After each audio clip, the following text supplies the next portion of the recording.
കഴിഞ്ഞ ലോക്സഭാ തെരഞ്ഞെടുപ്പിൽ കേരളത്തിൽ CPIM-ന് ഒരു ജനകീയ വിഷയങ്ങൾ ഉയർത്തിപ്പിടിച്ചുകൊണ്ടുള്ള പൊതു മാനിഫെസ്റ്റോ ഉയർത്തിപ്പിടിച്ച് പ്രചരണം നടത്തുന്നതിന് പകരം വർഗീയതയ്ക്ക് നേതൃത്വം കൊടുക്കുന്ന വിഭജന മാനിഫെസ്റ്റോ ഉയർത്തിപ്പിടിച്ചുകൊണ്ടാണ് CPIM പത്രപരസ്യങ്ങളും പ്രചരണങ്ങൾക്കും മുഴുവൻ നേതൃത്വം കൊടുത്തത്.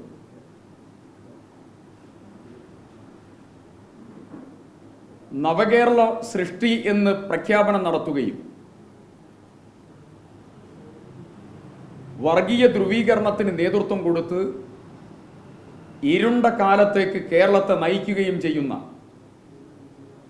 പ്രാകൃത രാഷ്ട്രീയ പ്രവർത്തനത്തിൻ്റെ ശൈലിയാണ് ഈ തെരഞ്ഞെടുപ്പിൽ CPIM അനുവർത്തിച്ചത്.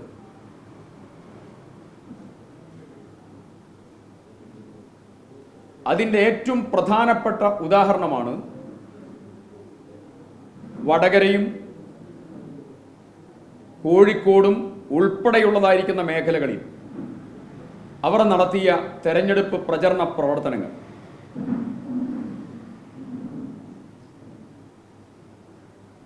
പാനൂരിൽ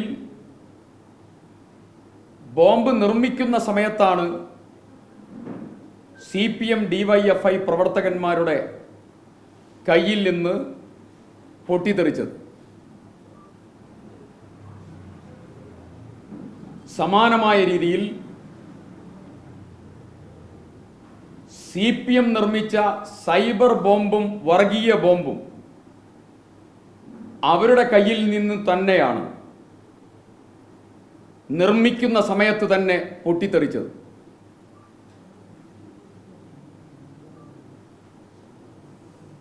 പാനൂരിലെ DYFI സഖാക്കന്മാരുടെ കൈപ്പത്തിയും ശരീരവും ഒക്കെ തകർന്നു പോയെങ്കിൽ സൈബർ ബോംബിൻ്റെ പ്രയോഗം നിർവഹിക്കാൻ അവർ തെരഞ്ഞെടുത്തത് ശൈലജ ടീച്ചർ ഉൾപ്പെടെയുള്ള സ്ഥാനാർത്ഥികളെയായിരുന്നു എന്നുള്ളത് ഖേദകരമായ വസ്തുതയാണ്.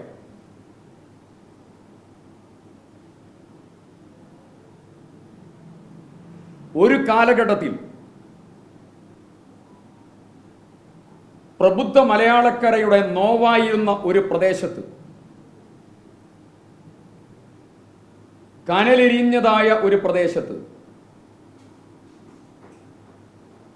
മുറിവുണക്കാൻ ലേപനം പുരട്ടുന്നതിന് പകരം തീത്തുപ്പുന്ന വർഗീയത ആളിക്കത്തിക്കാനുള്ളതായ ശ്രമം നടത്തുന്നത് ഒരു കാരണവശാലും ഒരു മുഖ്യധാര രാഷ്ട്രീയ പ്രസ്ഥാനം എന്ന രീതിയിൽ CPIM ചെയ്യാൻ പാടില്ലാത്തതാണ്.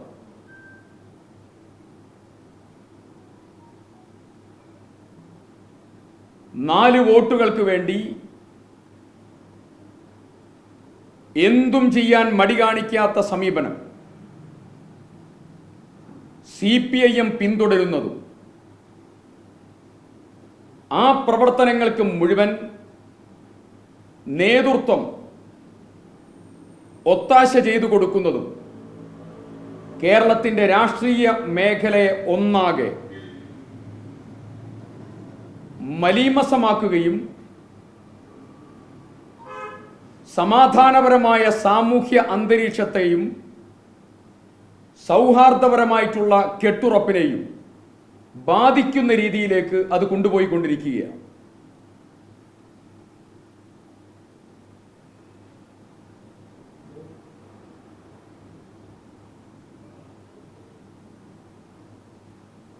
സൈബർ ബോംബിന്റെ ഉറവിടം കണ്ടെത്താൻ പോലീസ് ശ്രമം നടത്താത്തത് ഇതിന്റെ ഉറവിടം CPM തന്നെയാണ് എന്നുള്ളതിൻ്റെ ഏറ്റവും വലിയ തെളിവാണ്.